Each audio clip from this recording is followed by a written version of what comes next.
Bonjour, je m'appelle Charlie, je suis actuellement infirmier anesthésiste au CHU de Dijon. À travers cette vidéo, je vais vous présenter mon travail de recherche que j'ai réalisé pour obtenir mon diplôme d'État.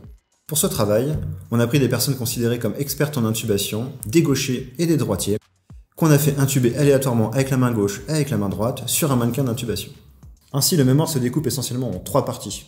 Les gauchers, l'histoire de la laryngoscopie, l'étude selon la méthode IMRAD. Étant moi-même gaucher, je me suis senti avantagé lorsque j'ai appris à intuber. La technique m'a paru intuitive, contrairement à mes homologues droitiers qui souhaitaient saisir le laryngoscope de la main droite. J'ai choisi volontairement de commencer ma recherche par cette illustration, car cela démontre que depuis l'origine biblique, la faute est gauchère.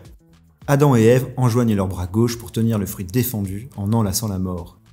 Le gaucher est le sinistère, il est responsable de maux funestes, sombres et terrifiants. Il est quasi impossible d'établir avec certitude la part de gauchers dans la population générale. Pourtant, s'il y a bien une population présente à l'échelle mondiale, c'est celle des gauchers. Quel que soit le pays, l'ethnie, la minorité ou le parti politique, d'un point de vue statistique, vous y trouverez des gauchers. On ne va pas rentrer ici dans les détails, mais ce qui est intéressant, c'est que la proportion est quasi constante depuis la nuit des temps, avec environ 5 à 10% de gauchers. Par exemple, l'abbé Breuil, en 1952, s'est intéressé à la proportion de mains gauche-droite représentées dans les grottes. On y retrouvait déjà les mêmes proportions. La société est droitière, pensée et conçue par et pour des droitiers. Cette notion s'appelle la dextrocratie. Les objets, l'organisation de l'espace, tout répond à une composante droitière. Par exemple, les objets du quotidien sont dextrogirs. Ils procurent aisance et dextérité aux droitiers. En conséquence, les gauchers doivent évoluer dans un monde non normé pour eux, en utilisant des objets conçus pour les droitiers. Le laryngoscope est l'un d'entre eux. Le laryngoscope, tel que nous le connaissons aujourd'hui, est un héritage d'une discipline qu'on appelait autrefois la laryngologie. L'opérateur, avec sa main faible, s'exposait, tandis qu'il conservait avec sa main fine, habile, la possibilité de réaliser des petites chirurgies. C'est cette technique que l'anesthésie s'est appropriée au fil des siècles pour devenir celle que nous utilisons quotidiennement. J'ai cherché à savoir si la latéralisation de l'opérateur, à savoir gaucher ou droitier, influençait l'intubation en fonction de la méthode, à savoir la méthode standard que l'on pratique quotidiennement ou la nouvelle méthode qualifiée de gaucher. Chaque opérateur devait réaliser 50 laryngoscopies randomisées en étant autonome dans la réalisation du geste. Toutes les laryngoscopies ont été réalisées sous l'œil d'un observateur unique. Le critère de jugement principal était le succès ou l'échec de l'intubation. Le critère de jugement secondaire était le temps et le nombre de manœuvres correctrices. Au total, nous avons observé 12 droitiers et 10 gauchers, dont 3 médecins anesthésistes, 2 internes et 17 tièdes. Sur 1068 laryngoscopies réalisées, une seule fut considérée comme un échec, soit un succès d'intubation de l'ordre de 99,9%.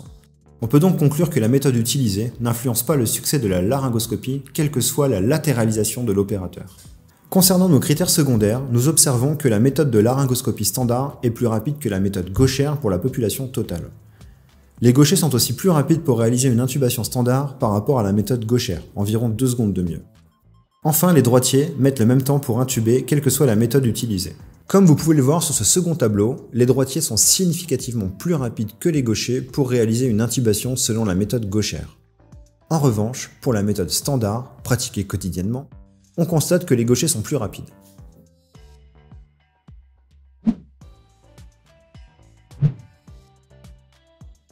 Les gauchers sont plus rapides que les droitiers pour la réalisation d'une laryngoscopie standard jusqu'à la manœuvre de ventilation sur l'ensemble de la simulation. La laryngoscopie standard serait plus adaptée aux gauchers qu'aux droitiers. Cette tendance est encore plus marquée sur les 5 premières laryngoscopies avec un temps de réalisation plus rapide de 17%. Cela met en évidence que l'opérateur gaucher est plus adaptable que son homologue droitier pour la laryngoscopie standard. Les droitiers mettent autant de temps à réaliser une laryngoscopie standard, geste maîtrisé et pratiqué quotidiennement, qu'une laryngoscopie gauchère, geste nouveau et en cours d'apprentissage. Ils sont même légèrement plus rapides avec la méthode gauchère sur les 5 premières laryngoscopies. Cette tendance révèle un questionnement implicite. La laryngoscopie gauchère ne serait-elle pas plus adaptée aux droitiers ?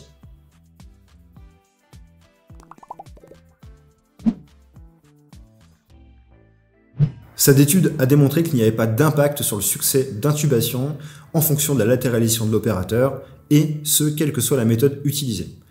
Les résultats tendent à souligner que la méthode de laryngoscopie utilisée quotidiennement serait en réalité plus adaptée à la population de gauchers, et que la méthodologie gauchère semble plus appropriée aux droitiers. Merci aux 10% de gauchers qui ont regardé cette vidéo jusqu'au bout, et merci de votre attention.